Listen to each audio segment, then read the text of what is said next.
Okay, Prashant, you are also an engineer, Yes, sir. correct? Vasavi College of Engineering, Yes. Electrical and Electronics Yes, Engineering. ma'am.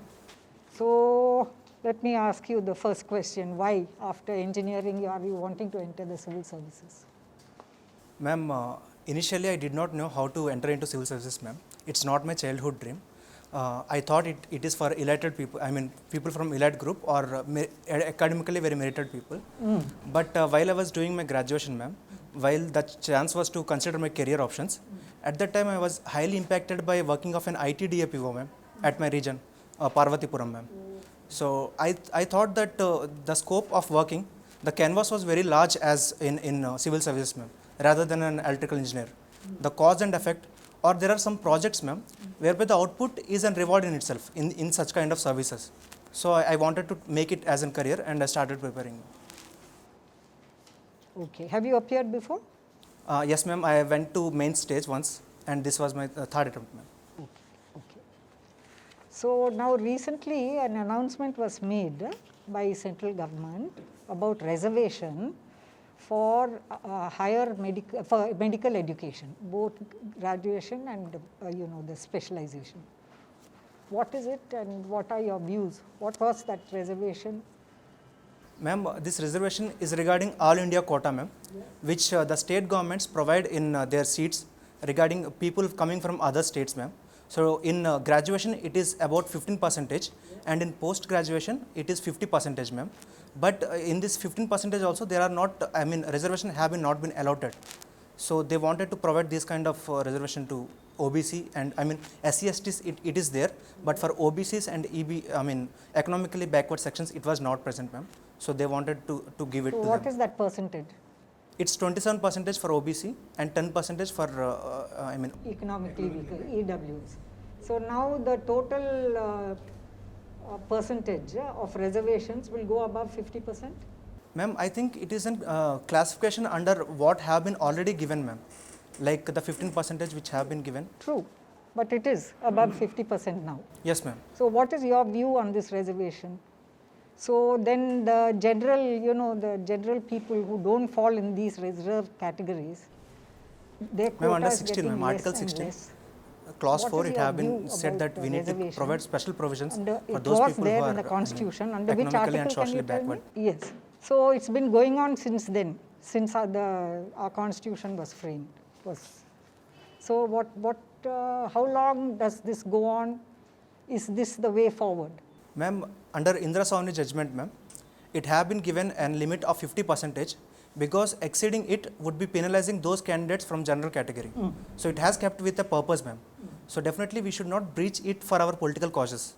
So we should not go against it. Definitely up to 50% we need to give reservation to those people who genuinely require it. Because if we see, Genuinely, how will you assess? Because they belong to that caste or they don't? ma'am, the genuine assessment could be done with empirical evidences, ma'am. We need to see those people who are historically neglected, whose representation is not there at higher echelons, then definitely need to be provided with special provisions, ma'am, to increase the representation. Prashant, your father is no more? Yes, sir. When did I'm sorry for being personal, just to understand the background. When did he pass away? Sir, while I was in my 6th standard, sir, my father used to work in army. He took an voluntary retirement, sir. After coming, he got an accident, and after staying for bedridden for 3 months, he passed away. Died in an accident. Yes, sir, accident. He was in the armed forces. Ex-serviceman, sir. Ex-serviceman. He retired from that. Ex-service. Okay. Mother is working in the Gram Sachivalaya. Yes, sir. So what is your understanding of Gram Sachivalayas? What's happening? Sir, Gram Sachivalayam has been created and door delivery of services, sir. I mean, for every 2,000 people, there have been in Gram Sachivalayam where they could go to access their public services, which before they used to go for MRO offices and other kind of public offices, sir, to get them. So now door delivery of these services are being provided. For example, caste certificate, birth certificate, any kind of these things are being provided. And also in this we have a voluntary system, ma'am, in which for every 50 people there is a volunteer to provide them with services and other kind of things. This have came in great aid in COVID times also. How is it working? Sir, as per what I have heard from people, they are very much satisfied, sir, because now they should not go to long distances to get these things done, their things done. And also those people who are working at Gram Sachivalayam, they personally know them, like the volunteers are the people from this community itself. So that they have that interaction, and they would be knowing about the schemes in an easiest manner, sir. So its working is good, sir. And also we have been able to reduce the corruption which have been prevalent previously, sir. Let us pursue the discussion that you had with Mrs. Chatterjee. There is centuries of oppression necessitating reservation. There is tremendous inequality and lack of opportunity. Is the reservation system really working to the benefit of the poor, the oppressed sections? No, it's just an assessment I'm asking. It's not a yes or no question. Sir. What is your sense? Sir, the intention with which it has been bought was to help the poorest, I mean those Yes, people but who are has backward. that intention been realized in a substantial measure? If asked to me, I do not think it has materialized, because only few people among those reserved categories are benefiting, sir. So we could go for subcategorization in this. So what do we do? Sir, we should go for subcategorization. For example, if for SCs, if in constituency have been allotted in elections, sir, only those people like few dominant castes in that SCs are getting elected, sir. So people who are neglected, who are not numerically dominating, they are depriving from all these things, sir. So like BC, A, B, C, D, some categories in SCs. Yes, sir. Already some communities are fighting for that. What about the economics of it, JP? You can ask. You join, you're already in, you're working now? No, sir. Okay. Let's say you join the IAS tomorrow. Supposing your child is put on the same footing as somebody like your parent's child with obvious disadvantage. Is it fair? Sir, we should not see the reservations which are provided to SCs and STs merely in economical sense, because they are not economical reservations, sir, like provided to OBCs and EWS categories.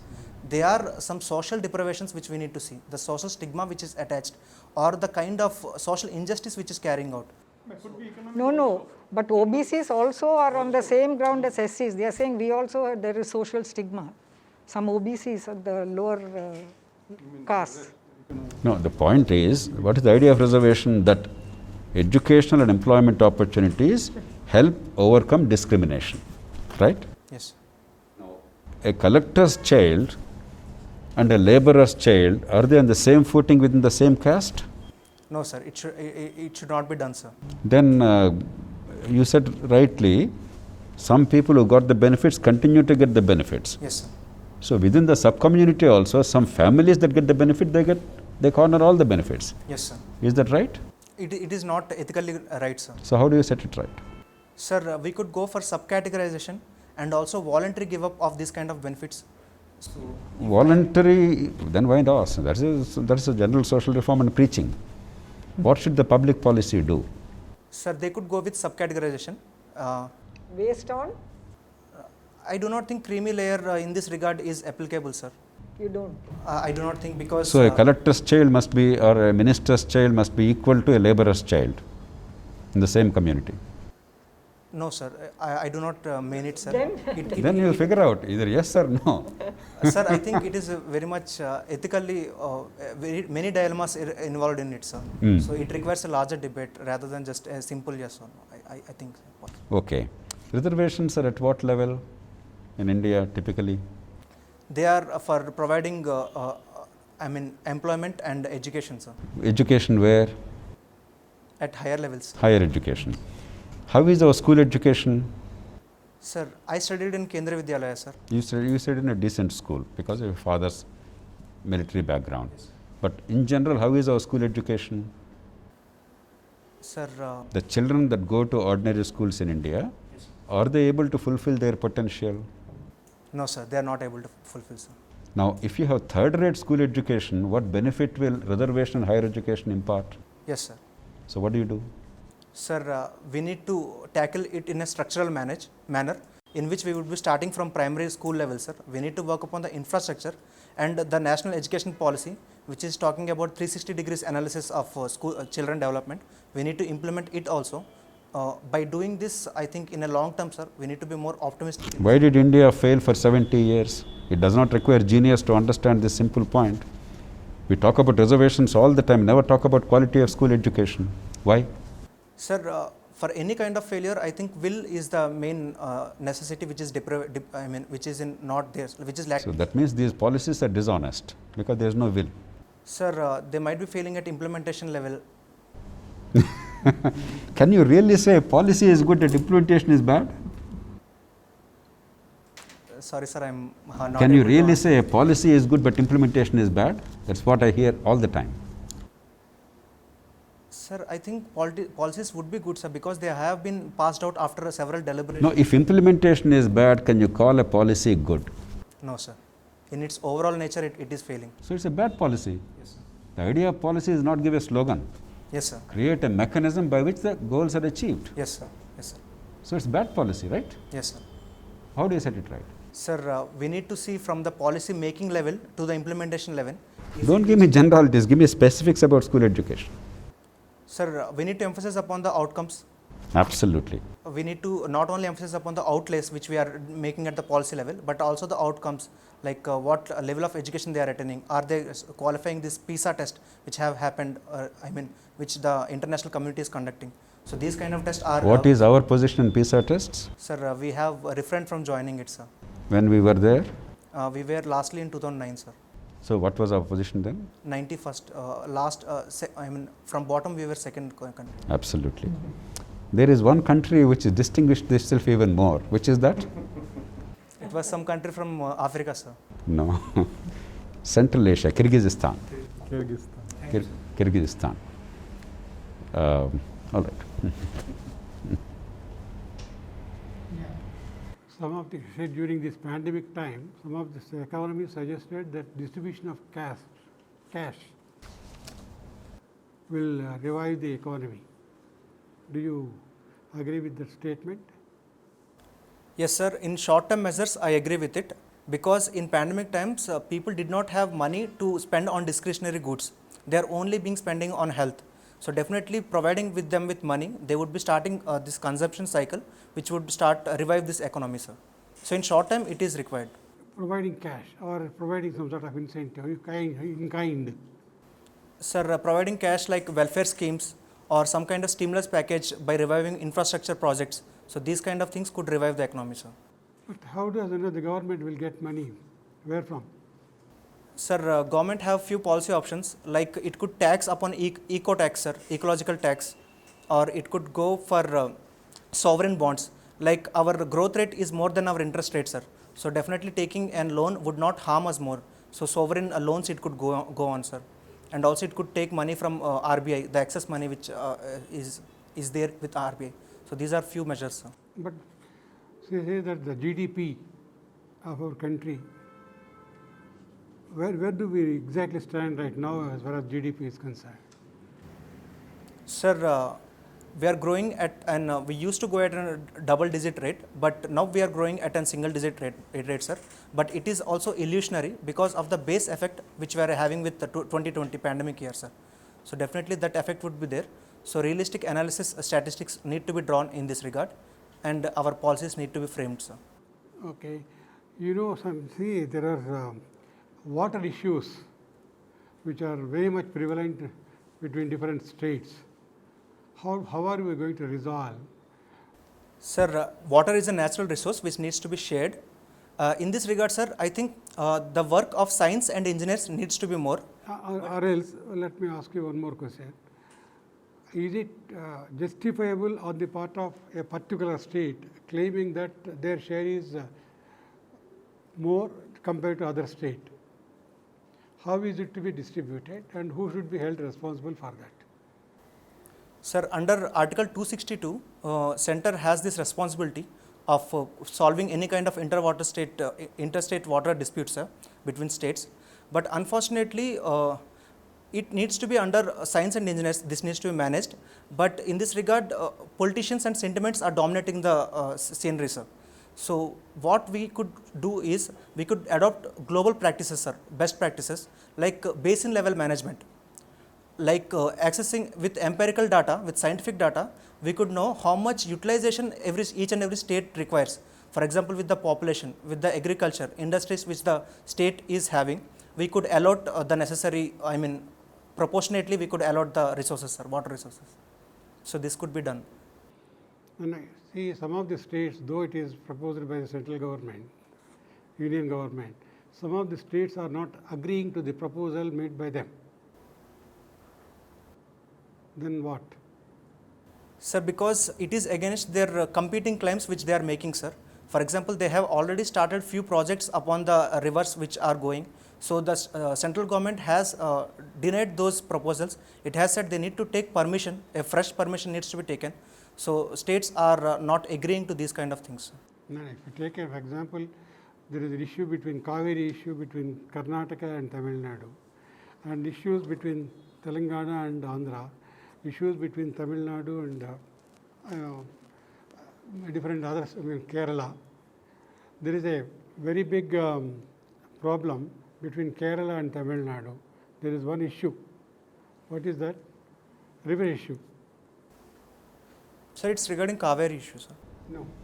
That is Karnataka. That Karnataka and that is Karnataka and Tamil Nadu. Kerala and Tamil Nadu. Sir, I am unable to recollect at this moment. You are from Visakhapatnam area, na? Vijayanagar. Very nearby. Visakhapatnam. That's why it's a near. Yes, sir, yes, sir. Do you support the privatization of Visakhapatnam steel plant? Now government when they want to privatize, they want to sell the entire share. Do you support that or is there any justification for that? Sir, as privatization as a policy, I support it, sir, because we should not eat upon the taxpayers' money. To, I mean, the industry should not act as a white elephant. They should not eat upon taxpayers' money. But we need to see which industries we are privatizing. For example, the steel plant has its social benefits also, sir. Like the gross mandal domestic product of Gajuwaka is very much higher than any other any other mandal which has this kind of steel products. So we need to see that kind of benefits also. And it is being said that it is undervalued, sir. For example, the value of steel plant is 2 lakh crores, but it is being undervalued at 35,000 crores and it is being sold. And there are, the state government has identified few reasons why it is going into loss making and how we could revive it, sir. So in this regard, I think it is not a good option because there is an also sentimental issue also attached with this. But the steel minister very recently in parliament made a statement that Vizag steel is compared to any other steel factory is doing much better. Doing much better, performance wise. Yes, sir. In spite of that, of course, they want to privatize. Yes, sir. The government's view is that they have already divided the sectors into strategic sectors and non-strategic sectors, and they are thinking that keeping only strategic sectors with the government and privatizing non-strategic sectors is a good move. Will it affect employment? We need to see it in longer run, sir. For example, Hindustan Zinc Limited has been privatized, which is nearby industry. It have occurred losses after privatization also, despite privatization also, Exactly. and it have been closed. So it has affected employment. So in this regard also we need to see it. How about dredging corporation in Visakhapatnam? How is it doing? Sir, I am unaware about, sir. I need to look upon it, sir. Number of state governments are encouraging, they are getting this revenue from the consumption of liquor. What is your view on that? Is it good? Because the way the revenues are going up, southern states and also all the northern states are also following the same. The consumption of liquor has become more. Government is also happy with the more taxes. What is your view on that? Sir, we could not blanketly ban liquor because wherever we have blanketly banned, it has always led to illegal consumption of liquor. And also in, for example, in tribal areas, sir, if banning of liquor, they are going for alternative, manufacturing of liquors, the traditional liquor which they know, and it is more harmful for their health, sir, rather than what is available, after processing what is available. So definitely blanket ban is not a solution. So we need to bring awareness among the public itself. Like if they want to adopt, liquor banning, how could they go about it?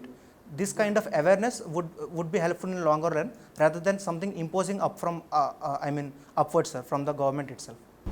I I agree with but the state governments are levying more and more taxes on the liquor, and then they are happy with the revenue. They are not making any effort to reduce the consumption. Then what should be done? What should be the new approach to this whole subject? Sir, I think laying more and more taxes definitely incentivizes those people who are buying it. So definitely it's a good move in this regard, because people would consume less if the taxes are rising and cost is rising at consumption level. So should we accept that yes, all the state governments are morally permitted to levy more taxes and then be happy with that? Sir, we could not accept. Can we allow in a democratic state? Can we allow the public health to become the source of revenue? Sir, it's not a source of revenue, sir. If you decrease that taxation, definitely then we would be doing more harm to the health of the people. Who would be consuming 1 liter, he would be consuming. Correlation between the increase of taxes and the reduction in consumption. Sir, Now, assuming that what you said, by increasing more taxes, if you are able to achieve the reduction in consumption, that's fine. I agree with you. But did that happen? no, sir, because at that point of time at consumption, they are dominated by their passions, sir. So at that point of time, it is not happening. But I think after certain level of increase, definitely there would be a fall in its sales, sir. The issue is, what other steps can be taken in addition to taxation? What are the policy options in this? What policy prescriptions we can think of?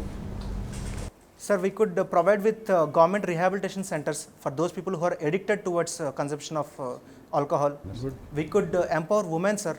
If we provide more women empowerment, women education, they would be able to control their household male patrons. They will beat them up. Yes, sir, this could also happen. So these kind of steps we need to take, and more education needs to be provided among the youth. I have one small question. See, this it's relevant in today's confusion in the world. How do you measure progress, in your opinion? How do you measure progress? Purchasing power, median wage, per capita income, HDI, SDI. What, in your opinion, is the best measure of progress? Sir, I have reflected upon this concept, sir, previously also. And I think the sustainable measure, which is sustainable at long run. That is SDI. No, sir, it's not the SDI which have been proposed by UN department. But for example, if the growth is 7%, 8%, there is no limit, sir. It could go up to 100% also. But if the growth is unequal, there is no purchasing power at the hands of the lowest people. So there would be no consumption, sir. No, wait. We know that.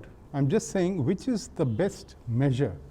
Do you have any new measure, or out of all these which I just mentioned, do you like any one, or do you want a combination of the two, or like SDI and SDI and HDI, or per capita income and median wage? What is the best? Because these per capita income, median wage, they can be also very distorting. What about nutrition, which is also included in SDI and HDI? So what do you think should be the criterion? Sir, in the given policy options, I think multidimensional poverty index, sir, which measures learning poverty and other kind of livelihood Learning poverties. poverty is also included in HDI also. SDI also, HDI also, both. What's wrong with SDI? Yes, Sustainable Development Index. Okay, there are 17 of them. Yes, sir. Isn't it? Yes. That may be very difficult to apply to every country or every nation, isn't it? Yes, sir. It may be. For example, you cannot be applied to a country like China, where there is no democracy. SDI requires democracy, it requires liberal democratic thinking. You cannot have an autocracy and have sustainable development, all the criteria. So out of all these 17, which ones do you think will be applicable for most countries? I'm not saying India, for most countries. Sir, it is SDG 5, sir, which talks about gender Yes, yes. inequality. Yes. So it could be improved upon any kind of country without its consideration Right. of. Next. Sir, there are few SDGs at the last, sir, at the ending, like SDGs 14, which talks about life below water, and SDG 15, which talks about life above water. Above water. So these could be, this could also be implemented without consideration of any kind of economic necessities, sir. Then? Sir, remaining all are zero poverty, zero hunger. No, what These- about, yeah, what about purchasing power? Purchasing power, see, that's very important. As you yourself said, that consumption has to grow, and so money must be given at least temporarily, like a universal basic income, so that you can, keep the economy running, isn't it? Yes, sir. So that is a very important point. How can you just only be production oriented and not consumption oriented? Are we not mostly production oriented? We should be more consumption oriented also. Yes, sir. Prashant, you're good, you're confident, you are original, you're thinking, that's very good. Appreciate that. But no, let your best come to the fore. When a member is repeatedly asking you about prohibition or liquor consumption, you had wonderful answers. De-addiction is a very important component. Yes, we have. We had to probe to get you to say that. So use your best ideas. Yes. Because this is to test your personality and your ability to think through issues and articulate. So don't allow it to be hidden. Okay? Yes. But you're good. Definitely. And also take the support of the directive principles of state policy, mandate the governments to reduce the consumption of liquor. Yes, sir. So there must be a concerted effort, both the addiction and also the reduction. Lot of publicity and education. You have said that good thing that education also you have said. All these things they need to go in a concerted manner. Yes. Thank you very much. You are good. You're good. You're good. Yeah, Good. You're good. You're And we can see that you're thinking before you answer, Exactly. which is also very good. Okay? So we wish you all the best. This is the first time. How many times have you given? Once. Only once. Sir, interview first time, sir. I have went till mains. You're good. Go with confidence. don't lose spontaneity. You're good. Like and subscribe Eagle Media Works.